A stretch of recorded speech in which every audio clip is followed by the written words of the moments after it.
Avant, j'étais une personne en fait très triste, dépressive, très angoissée surtout, et puis peureuse en fait. J'avais peur de tout, de rien en fait. Le soir, je rentrais chez moi, je pleurais. Je pleurais tout le temps, j'avais pas de raison de pleurer, mais je pleurais.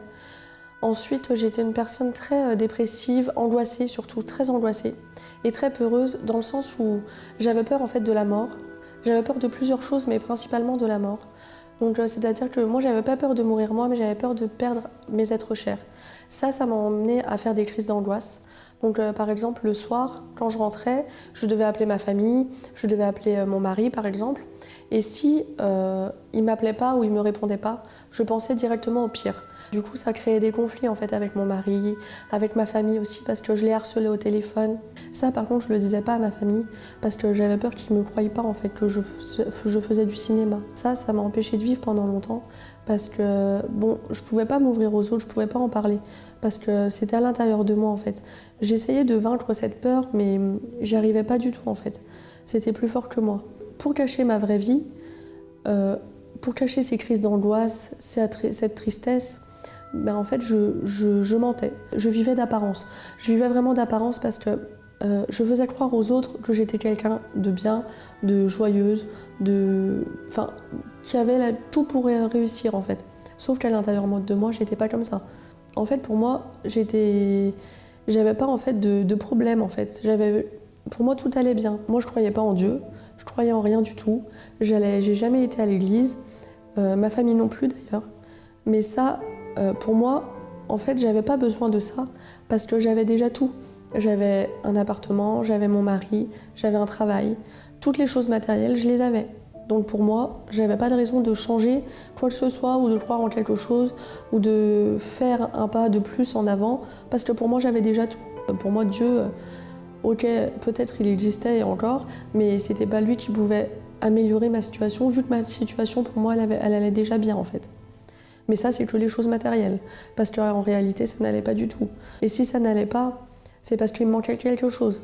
Mais pour moi, avant, je ne savais pas encore ce qui me manquait exactement, parce que j'avais ma famille, mon mari, comme je vous ai dit, et j'avais vraiment rien qui me manquait. Et puis un jour, en fait, mon mari, qui allait à l'église quelquefois, m'a invitée en fait, à participer à une réunion, c'était en 2009. J'avais pas forcément envie d'y aller, parce que pour moi, je voyais pas l'intérêt.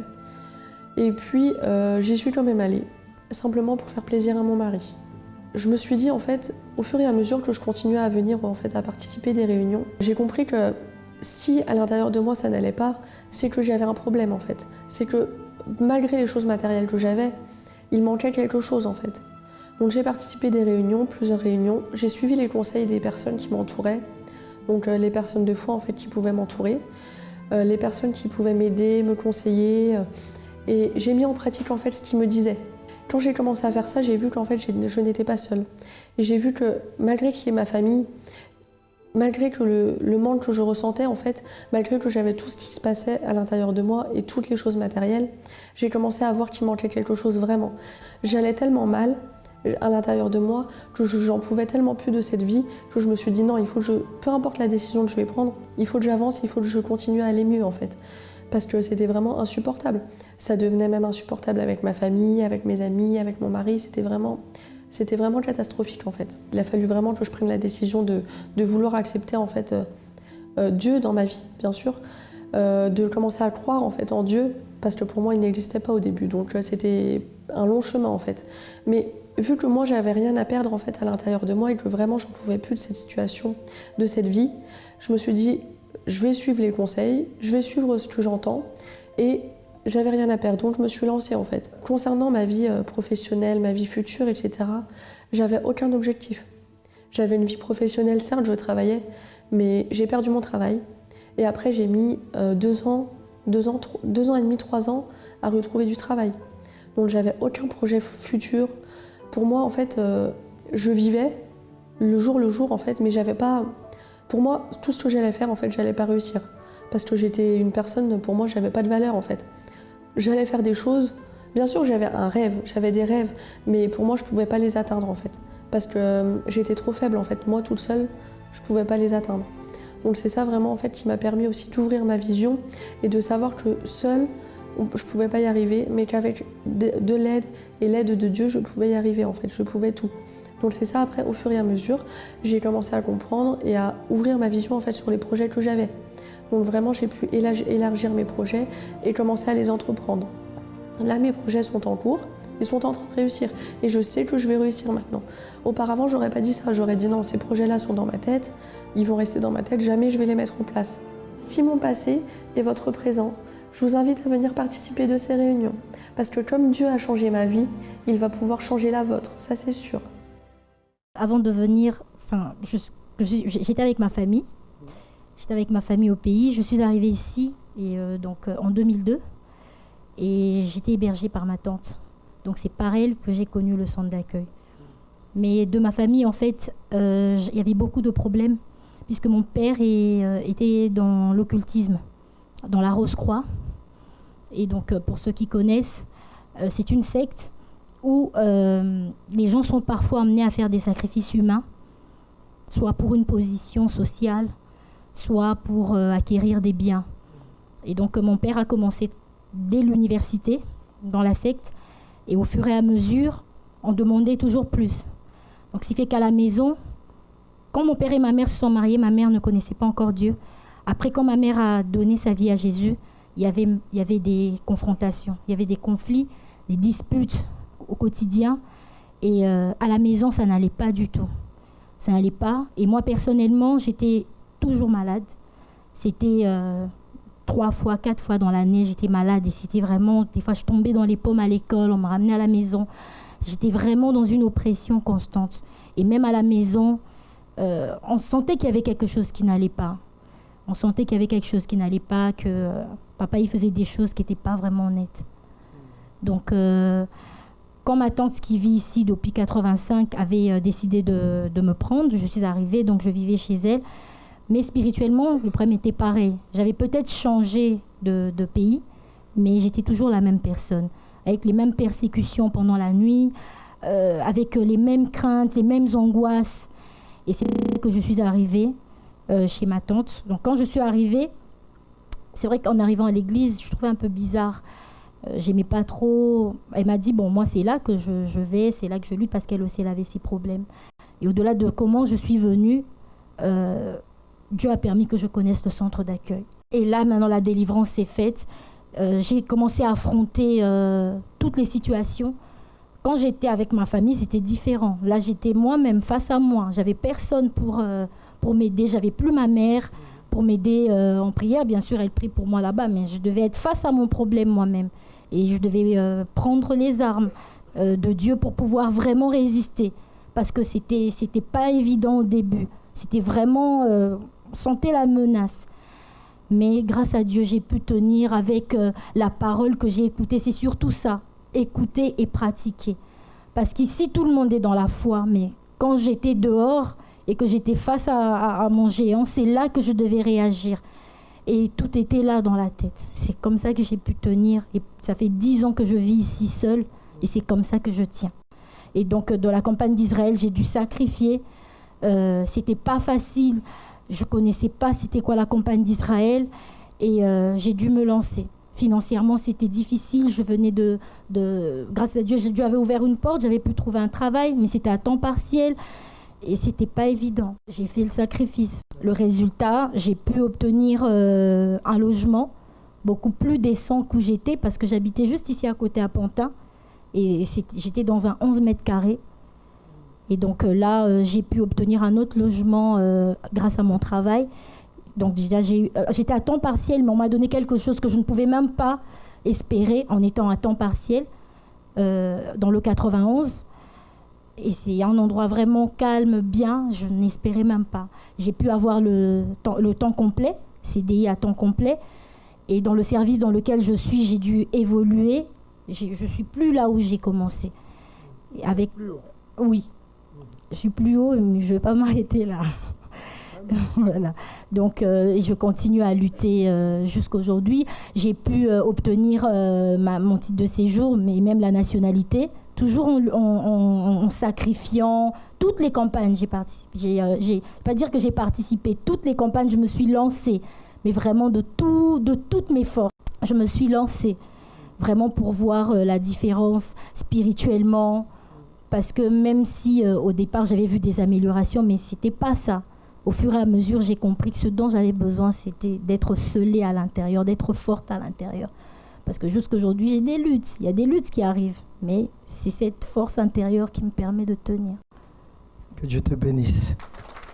Bonjour à toutes et à tous et bienvenue dans cette nouvelle émission d'Impact. Saviez-vous que la France est l'un des pays où l'on consomme le plus d'antidépresseurs? Saviez-vous que la France est l'un des pays où le taux de suicide est le plus élevé? Les personnes vivent tristes, perdues, désorientées, sans savoir comment gérer les problèmes du quotidien, les difficultés du jour le jour. Et peut-être que sans en arriver à cet extrême, vous êtes vous-même une personne dans la difficulté. Peut-être que vous n'êtes pas arrivé encore au point de consommer et d'avoir besoin d'antidépresseurs. Vous n'êtes pas non plus une personne qui pensait au suicide, mais vous êtes une personne désorientée, une personne découragée, une personne qui a déjà renoncé à ses rêves à cause de la difficulté des problèmes. Nous voulons vous montrer au travers des témoignages que nous allons accompagner tout au long de cette émission que malgré les difficultés, malgré les problèmes, lorsque la personne a un esprit fort, bien disposé, renouvelé, rénové, alors elle est capable de vaincre n'importe quelle situation. Accompagnez ces témoignages. J'étais une prostituée dans le monde. C'est-à-dire que je ne me respectais pas du tout. Pas du tout. J'avais plein de copains et je restais 1 semaine, 2 jours. En fait, j'avais un mal-être à l'intérieur de moi. En fait, mes parents m'ont beaucoup gâtée, mais c'était trop. Et en fait, pour m'évader, je cherchais en fait autre chose avec les hommes. J'ai vécu une déception sentimentale et ça m'a tellement fait peur que je rasais les murs, pardon. Je rasais complètement les murs. En fait, la dernière personne avec qui j'étais, elle m'avait frappée. Et en fait, de ce traumatisme, en fait, j'ai perdu 10 kilos en 1 semaine. Et du coup, ça m'a tellement traumatisée que j'avais peur. J'étais toujours angoissée, j'avais peur. Et je rasais les murs. Et quand quelqu'un me parlait, je sursautais tout de suite parce que je pensais que c'était lui en fait qui était derrière moi, qui allait encore me frapper de nouveau. Et quand je suis arrivée au centre d'accueil à Colombes, la première chose que j'avais appris, c'était de plus mentir. Parce que je mentais beaucoup à mes parents. J'ai appris aussi à avoir confiance en moi-même, parce que j'avais perdu toute confiance, toute crédibilité. J'ai appris à sacrifier et à renoncer à beaucoup de choses, surtout à nous-mêmes, à travers les eaux du baptême. Et vraiment, la délivrance a été le point le plus important dans ma vie, parce que tant que j'avais toutes ces choses dans mon cœur, toutes ces choses dans mon corps, j'allais pas être ce que je suis aujourd'hui. En fait, avant, je travaillais dans des cabinets d'expertise comptable, mais je gagnais très très peu. Et en sacrifiant, Dieu m'a ouvert une porte en fait dans une entreprise multinationale. Et là, en fait, la semaine prochaine, j'arrête ce contrat-là. J'étais en CDI là-bas, mais je vais ouvrir mon truc à moi. Donc, Dieu est en train d'ouvrir aussi cette porte-là. Une campagne d'Israël. J'ai mis mon vœu sur l'autel de Dieu, mais j'ai fait aussi ma part. Je suis partie en fait dans cette entreprise et j'ai mis l'onction. J'ai dit ça, cet endroit, c'est là où je vais glorifier ton nom. Et en fait, je suis comptable là-bas, mais on est plusieurs services. Et dans ces services, maintenant, plus j'avançais, plus on m'a confié des responsabilités. Au début, j'étais arrivée comme comptable, on va dire, normal. Et maintenant, j'ai réussi même à former d'autres personnes. J'ai réussi à faire des déplacements. Enfin, on m'a ouvert beaucoup de portes là-bas. J'ai reçu la délivrance en persévérant. J'ai reçu aussi le baptême du Saint-Esprit, mais je l'ai reçu longtemps après. Je l'ai reçu 4 ans après. Et Et maintenant, en fait, j'avance, je recule pas, j'avance et j'aide même les autres. Vous êtes au centre d'accueil depuis combien de temps? Depuis 11 mois. 11 mois. Comment était votre vie avant? Ma vie avant, elle était bloquée sur différentes sphères de ma vie. Ma vie intérieure, ma vie familiale, ma vie professionnelle. C'était bloqué. C'était vraiment une situation bloquée, surtout toute cette sphère-là. Okay. Vous avez quel âge? 30 ans. 30 ans. Ok, comment avez-vous connu le centre d'accueil? C'est mon épouse qui m'y a invité, qui m'a dit je t'invite à venir. Au début, je ne venais pas. Je ne voulais pas y aller. Et pour lui faire plaisir, j'ai décidé d'y aller un dimanche. J'y allais quelques dimanches. Elle est venue avant vous, n'est-ce pas? Elle est venue un mois avant moi, au mois de janvier. Comment avez-vous accepté qu'elle venait à l'église? Vous étiez d'accord au début? Oui, tout à fait, j'étais d'accord. Elle me disait je vais à l'église, au centre d'accueil universel d'Ivry. Et elle a décidé après par la suite de m'inviter. Donc j'ai décidé d'y aller toutes les réunions du dimanche. Et j'ai demandé une orientation, un conseil à un pasteur. Et j'ai m'intéressé, ça me faisait avancer dans ma vie. Et qu'est-ce que Dieu a fait? Dieu, il m'a transformé. Il m'a transformé sur toutes ces sphères-là. J'ai commencé avec le jeûne de Daniel, le premier jeûne quand je suis arrivé. Ça m'a transformé intérieurement. J'étais en conflit avec mon père. Je suis resté 4 ans en conflit avec lui et j'ai décidé de lui pardonner. Et au jour où je lui ai pardonné, je dormais bien. Ma conscience était tranquille. J'étais libre. Je ne dormais pas avant. Et le lendemain, c'était un jour avant la fin du jeûne de Daniel, je lui ai pardonné et je me suis mis à dormir bien. Avant, je ne dormais pas bien, je me levais. Je sais que vous avez participé de la dernière campagne, n'est-ce pas? Tout à fait. Qu'est-ce qui s'est passé? J'ai eu de grandes bénédictions. J'ai eu une bénédiction au niveau de mon diplôme. J'ai passé un diplôme d'industrie graphique et la situation a fait que je l'ai eu. Et en fait, pour passer ce diplôme, c'est 1 an. Normalement, un diplôme, c'est 2 ans. Et là, c'est 1 an de travail demandé. C'était vraiment un gros travail à fournir. Et au niveau d'arriver devant le jury, normalement, l'entretien dure une demi-heure. Il a duré 10 minutes. Et 5 minutes avant de passer devant le jury, le stress, il est parti. Qui êtes-vous aujourd'hui? Je suis une personne transformée. Je suis transformé au niveau intérieur, au niveau familial, au niveau de mon travail, au niveau de mon mariage. Sur toutes les sphères de ma vie, je suis en paix dans ma conscience. Qu'est-ce que représente pour vous le centre d'accueil? C'est mon oxygène. C'est ce qui me permet d'avancer dans la vie. Et je ne peux pas m'en passer. Okay. Merci. Au revoir. Voyez que le point de départ du changement, de la transformation dans la vie de ces personnes n'a pas été le changement à l'extérieur, mais a été un changement à l'intérieur. Leur intérieur a été transformé à travers l'intervention divine, bien évidemment, à travers l'intervention de l'auteur de la vie. Lorsqu'une personne dans son fort intérieur est vide, découragée, amère, colérique, alors les répercussions sur son monde extérieur seront terribles, seront négatives. Une personne colérique ne pourra pas s'entendre avec d'autres personnes.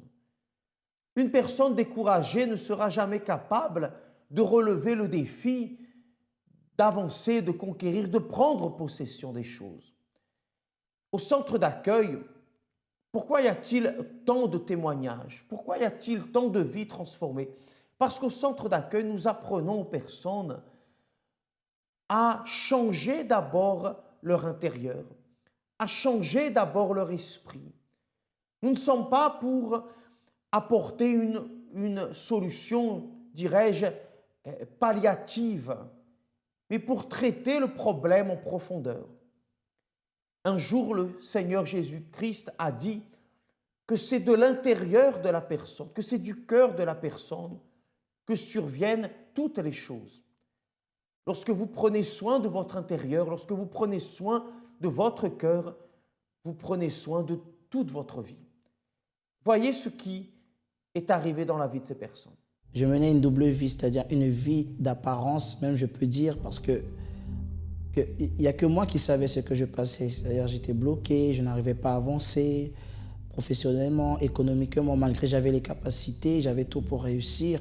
Mais lorsque j'étais devant une opportunité, une occasion, ben, je n'arrivais pas à combler ce manque. Donc ce qui a fait aussi que je vienne à me cacher derrière certaines choses, derrière certaines marginalités, avec mes amis. C'est-à-dire j'ai commencé à avoir de l'influence parce que je voyais que tout le monde faisait les soirées, les sorties. Je suis rentré dans ça, à rentrer aussi, c'est-à-dire aller voler. Même je me rappelle que j'ai commencé à faire certaines choses juste pour montrer que j'avais une vie, comme tout le monde qui avançait, une vie entre guillemets heureuse. Je montrais à mes amis un Mario qui, entre guillemets, avait une vie vraiment paisible. Mais en vrai, il y avait une souffrance par rapport à plusieurs situations, par rapport aussi des fois à certaines situations qui passaient dans ma maison, avec mes parents, aussi plutôt économiquement. Donc ça n'avançait pas. Donc du coup, qu'est-ce que je faisais dans les journées? Je m'amusais à faire comme tout le monde, à aller dans les soirées, me battre, à faire des choses erronées. Je me rappelais même aussi que j'avais une certaine haine en faveur des filles.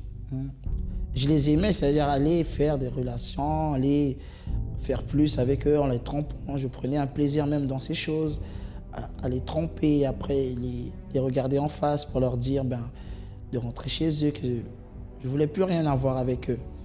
Donc c'était ça ma vie, faire souffrir, en d'autres termes, beaucoup de personnes, mentir. J'aimais bien tout ce qui était la magouille, la tromperie, parce que je voyais qu'en agissant d'une façon honnête, entre guillemets, ça n'avançait pas. Et ça me frustrait et j'étais pas bien le soir. Et aussi, ça a fait que j'ai pu goûter à certaines drogues, à rentrer dans l'alcool le soir. Je devais boire beaucoup pour pouvoir dormir, car des fois j'étais même presque insomniaque, je n'arrivais pas à dormir, j'étais préoccupé. Donc c'était ça ma vie, je ne voyais pas comment avancer seul. Je suis arrivé au centre d'accueil grâce à une amie qui m'a invité un jour à participer d'une réunion. Je me rappelle de ce jour. Et la première fois que j'ai mis mes pieds au centre d'accueil, sincèrement, je n'étais pas venu vraiment pour avoir une solution, mais j'étais venu parce qu'on m'a invité, c'était une amie, donc je suis venu. Mais ce qui m'a attiré l'attention, c'est qu'en rentrant chez moi, même en quittant le centre d'accueil, j'étais déjà bien et j'ai aimé, c'était assez rapide, objectif. Donc ça m'a poussé même lorsqu'elle m'avait invité pour revenir. Donc après, quand j'ai commencé à vraiment participer, des réunions, à entendre ce qu'on parlait, donc là, j'ai commencé à examiner ma vie, à voir vraiment ce qui se passait et participer aussi des propos. Je me suis lancé avec le temps, après les conseils. Donc là, je me suis investi, j'ai commencé à participer. Et là, j'ai commencé à voir de grands changements, des situations qui je n'arrivais pas à aboutir aux yeux humains. Donc ça s'est résolu, mais d'une façon extraordinaire. Et je commençais vraiment à voir du résultat dans ma vie professionnelle. Et ça m'a motivé. Et que Dieu est en train de me bénir, j'ai commencé à avoir vraiment un changement professionnel partout où j'étais en train d'agir ma foi. Mais quand même, à l'intérieur de moi, il y avait ce vide qu'il y avait à la maison, dans la nuit lorsque je dors. Et même étant au centre d'accueil, je buvais quand même. J'étais quand même vicié aux sorties, dans les soirées, etc.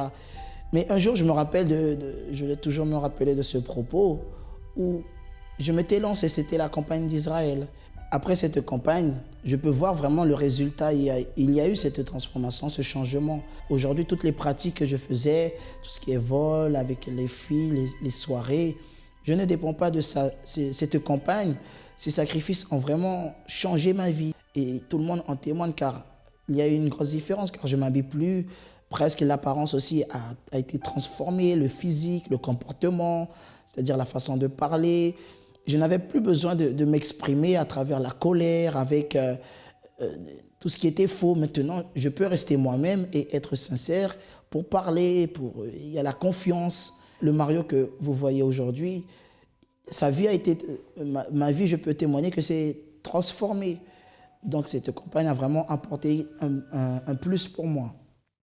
J'étais triste, beaucoup triste, mais en fait quand j'étais petite, je ne comprenais pas vraiment. Parce que je voyais mes copines, mes amies avec un papa et une maman, et moi j'avais simplement ma maman. Et c'est petit à petit que j'ai compris que j'étais en train de vivre sans un père, et j'ai commencé à être triste, je me sentais rejetée.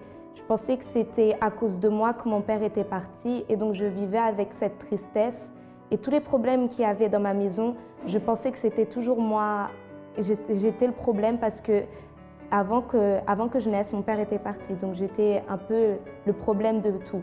Je me sentais rejetée et donc j'étais un peu agressive. J'avais beaucoup de problèmes à la maison et donc quand j'arrivais et que je voyais mes camarades avec des nouveaux habits ou des nouveaux vêtements ou des jouets, parce qu'ils avaient leurs deux parents, moi je me sentais un peu rejetée, je me sentais un peu exclue et donc je devenais violente et agressive avec mes camarades et aussi avec mes professeurs. J'avais deux faces. À la maison, j'étais presque, on peut dire, un ange. Tout ce que ma maman me demandait de faire, je faisais. Avec mes frères, j'étais vraiment gentille, mais arrivée dehors, à l'école, j'étais vraiment, on peut dire, un démon parce que toute la haine, tous les problèmes qu'il y avait à la maison, je les répercutais à l'école. Et donc j'étais agressive avec mes professeurs, je frappais mes camarades. Par exemple, même si j'arrivais pas à un exercice, je prenais mon cahier et je le lançais contre ma maîtresse ou mon professeur.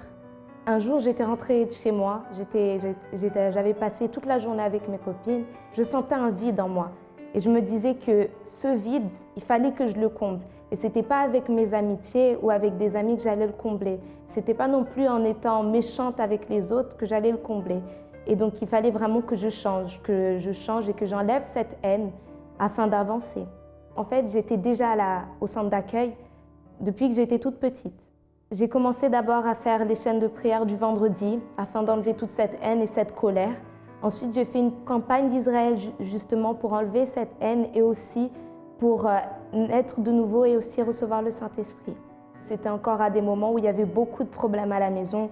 Mes frères se disputaient et donc avec tout ça, je me disais pourquoi je suis en train de faire une campagne d'Israël s'il y a encore plus de problèmes. À la fin, il y aura encore des problèmes et j'avais envie d'abandonner, mais il y avait quelque chose en moi qui me disait de continuer.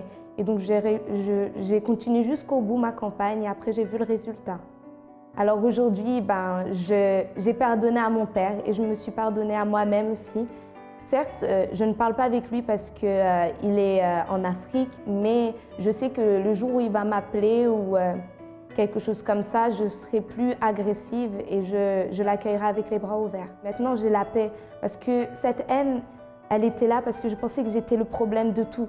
Je pensais que s'il y avait des problèmes chez moi, c'était à cause de moi. Et maintenant, j'ai compris que le problème, ce n'était pas moi. Donc, toute cette haine et cette rage que j'avais, maintenant, elle a disparu.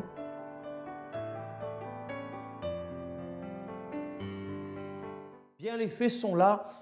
J'aimerais simplement vous inviter à participer aujourd'hui, mercredi, à la réunion de la restauration intérieure.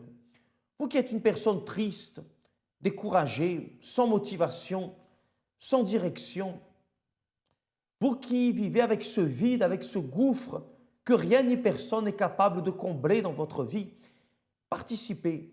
Nous aurons d'autres réunions à 10h, à midi, à 15h et la principale à 20h. Notre siège national est au 254 rue du Faubourg Saint-Martin dans le 10e arrondissement de Paris. Et si vous désirez avoir les coordonnées en province, en Île-de-France, en province et dans les départements d'outre-mer, vous pouvez composer le 01 53 35 85 12, la ligne AMI 24 heures, ou aller sur notre site internet, le www.centredaccueil.net. Je vous souhaite une excellente journée et vous donne rendez-vous dès demain.